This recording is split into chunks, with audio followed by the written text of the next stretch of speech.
Vietnam is the only country to achieve this, shooting down B-52 bombers with artillery during the Vietnam War.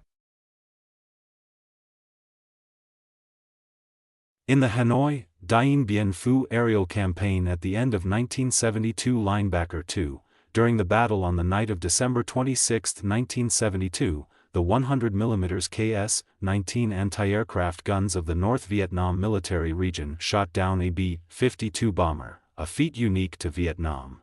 The 100mm KS-19 anti-aircraft gun was manufactured by the Soviet Union from 1949 to intercept high-altitude bombers. In the 1960s, this type of gun was phased out of the Soviet military due to the proliferation of surface-to-air missiles. In 1964, the Soviet Union began providing this anti-aircraft gun to Vietnam.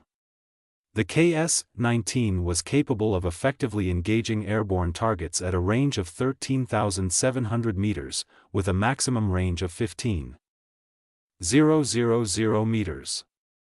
The operational altitude of the B-52 during combat was only 9,000 to 11,000 meters, so the KS-19 had the capability to reach it. At that time, the 256th Regiment of the North Vietnam Military Region, the predecessor of the 297th Anti-Aircraft Artillery Regiment of Military Region 2 today, was tasked with defending the Thanh Nguyen Steel Complex and the Chao Non Power Plant.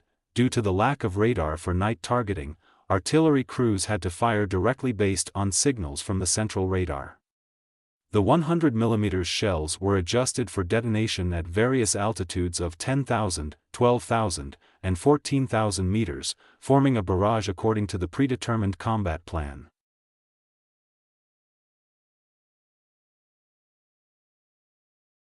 When the U.S. initiated Operation Linebacker II, the 256th Regiment of the North Vietnam Military Region and many other military units were tasked with continuously engaging American aircraft bombing Hanoi to relieve pressure on the capital.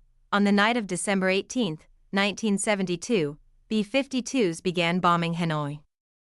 That night, the regiment dispatched a team led by Comrade Ha Huy Quang, the regiment's chief of staff, to Hanoi to study the tactics of B-52 bombers and incorporate the lessons learned into the regiment's combat plan. On December 24, American tactical aircraft heavily bombed the Chao Non Power Plant, the Lu Xa railway station, and the Thanh Nguyen Steel Complex.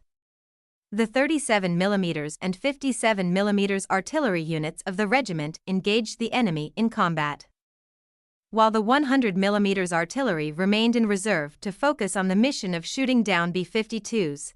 At 7:40 p.m. on December 24, EB-66 and F-4 aircraft entered the skies of Thanh Nguyen, engaging in electronic warfare and attacking targets to draw our firepower. Minutes later, B-52 formations took off from Utapao Air Base, Thailand, and began flying at an altitude of 10,000 meters. The flight path of the B-52s was clearly indicated on the intelligence map provided by the Joint Chiefs of Staff's Intelligence Department.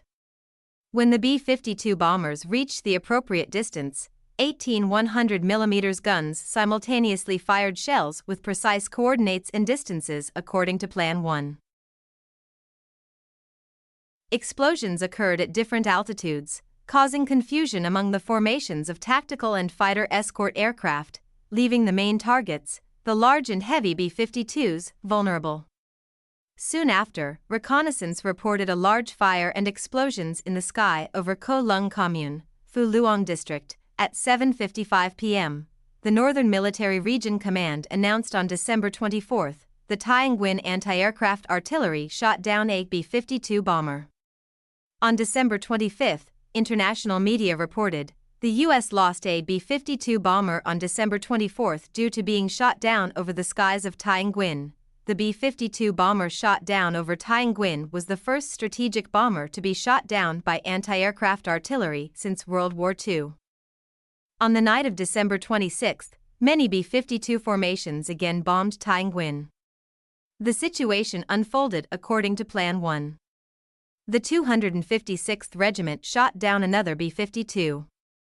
Later, during the ceasefire, Squadron 5 led by Captain Nguyen Song Tuan, stationed in Quang Vinh Commune, was identified as having accurately laid the barrage along the B-52 flight path in both battles and was recognized for shooting down both B-52s.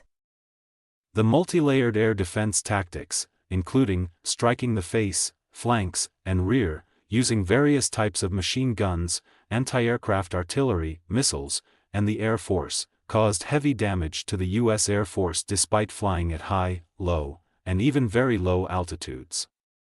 Many veteran American pilots admitted they had never encountered such dense anti-aircraft fire in their lives. The Vietnamese military and people have demonstrated to the world that even the most advanced military technology can suffer catastrophic failures in the face of determination and innovative air defense tactics, a trademark of Vietnam, making full use of all available weapons and achieving such feats only in Vietnam.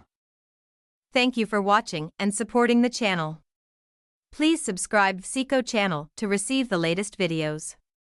Purchase unique Vietnamese products on our website, and we will ship worldwide. My website, https://vhshandmade24h.com.